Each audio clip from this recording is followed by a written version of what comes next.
My ARPOD 179 recently had its 3rd birthday.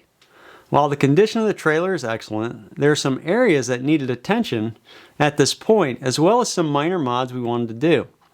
In this episode, we'll look at a collection of mods and maintenance performed on my ARPOD 179, and the details around how we did each. Hey everybody, this is John Marucci. I made the jump to traveling with an ARPOD RV in 2016 and have never looked back. I've had my share of problems along the way, and this channel attempts to be what I wish I had when I started out. I think you'll find our videos concise and packed with helpful content. If you do, we'd love for you to join the On the Road team by subscribing to the channel to follow along. You can be informed every time a new video is published by clicking the bell icon below. If you want to dive deeper, we put more content and photos on Instagram and Twitter at John Marucci. So let's look at the mods and maintenance recently done to my trailer. The first one is the porch light replacement. We had noticed that the porch light stopped working. Upon removing the colored lens, it was apparent that the electrical contacts had begun to corrode, so that the light wouldn't work. After sanding off the corrosion from the contacts, the light would only work intermittently. So after trying this method, we decided to buy a new porch light and replace it fully. An added benefit would be that the new unit would have an LED light. So there are several steps we took that were involved in replacing the porch light. First, we carefully removed the existing caulk. We used a very small utility knife to cut a small slit in the caulk to separate it from the wall of the trailer. You need to be very careful doing this so that you don't score the fiberglass wall accidentally. Next, once the light was detached, we then used an auto trim plastic removal tool to carefully scrape the caulk from the fiberglass.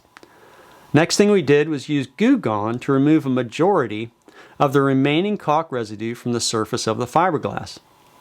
We then followed up by cleaning the surface with rubbing alcohol. We then connected the new light to the existing wires using butt splice connectors and wrapped the connection with electrical tape. A link to the replacement light is in the description below. We first tested the new light that it was fully functional before attaching it to the trailer. It's an important step not to forget.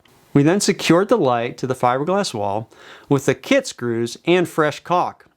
So that was the first thing we did. The second thing we did was to replace the foam in the 179's Ottoman.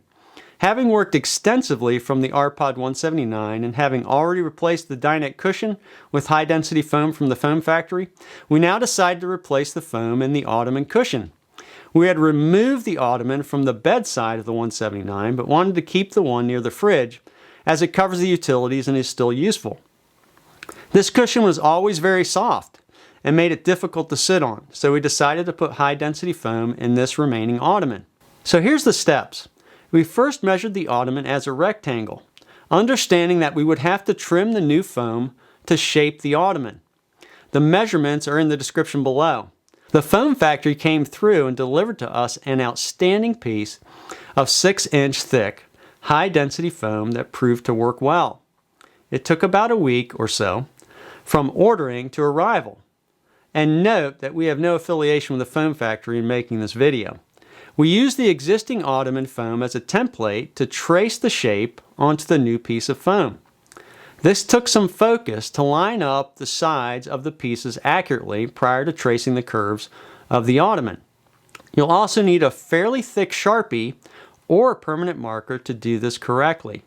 Next, we used an electric carving knife to slowly and carefully cut the new foam. You really only get one chance to do this right, so you may want to practice on an old piece of foam first. Because this new foam is high density, you can't push the electric knife. You have to be patient and let the knife take its time cutting through the material. It's vital you have a good view of the material and knife while you're cutting. Also, the bottom of the knife will tend to angle out, so be aware to ensure the cut is close top to bottom.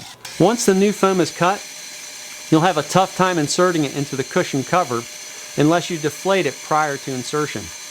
We did this using a simple shop vac and the bag the old Ottoman cushion was in. This was kind of fun seeing the high density foam deflate over a few minutes. Once it was deflated, it was easy to insert into the cushion cover. It was again fun letting the air into the cushion and watching it inflate and fill the cover in a matter of a few seconds. The results of the new high density foam were pretty amazing. Instead of sinking down several inches when sitting on the Ottoman, you can now sit on the Ottoman just like the main dinette cushion and actually use it while eating or working. Overall, this is a great mod to think about if you have an ARPOD 179.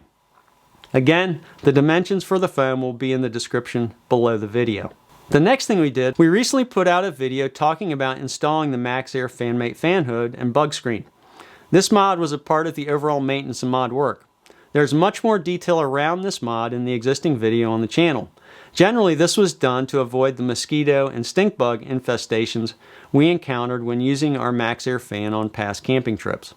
The next thing we did was a tire replacement.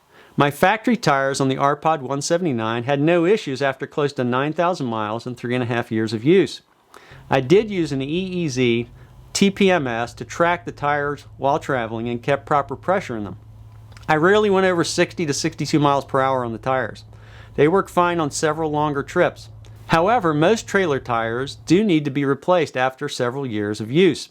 We wanted the ability to go on extended trips in the future without worrying about the tires.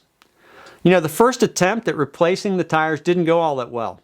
I was very pleased with the Carlisle Trail HD tires I had put on my Keystone Bullet, so I had no reason to not go with new Carlisle tires for the ARPOD. However, after having new Carlisle tires installed, I realized that the date stamp on the new tires was over 2 years old. That meant that the new Carlisles had been sitting new and unused over 2 years when I purchased them. I contacted the tire shop and informed them of this. They were not happy with their supplier. And since I was no longer confident in the Carlisle tires actually being recently made, I went with the more expensive Goodyear Endurance tires. These were manufactured in early 2020 and looked like they had just been made. You know, the next thing we did was actually secure some wiring under the fender. One thing we noticed when inspecting the new tires was that a section of wires that powered the fender marker light were dangling onto the new tire and caused fraying of the plastic wire housing. This is a bit troubling, so we decided to resecure the wires. This was discovered while cleaning the fender well very closely. We first cleaned the wires and plastic cover from the road grime that had accumulated over time. Next, we began to wrap the wires so that the portions that were outside the plastic housing would once again be protected when the trailer was in transit. This took several steps to get the wires wrapped properly and the entire housing put where it needed to be so that it would no longer be contacting the tire. It's important to look closely at the various wiring under the fenders and under the trailer to see if these could be an issue. We also secured a section of wires near the black tank that served to capture the black tank levels.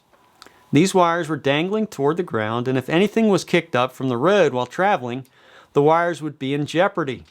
The solution here was to try 2 small command strip hooks pointing in opposite directions to tuck the wires up near the undercarriage.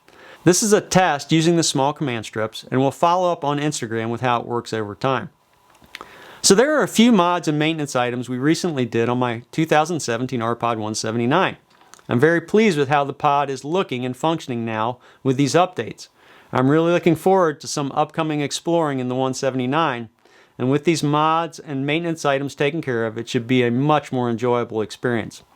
If you like this video, give it a thumbs up and share it. Thanks for watching, stay safe. This is John Marucci, and so long for now.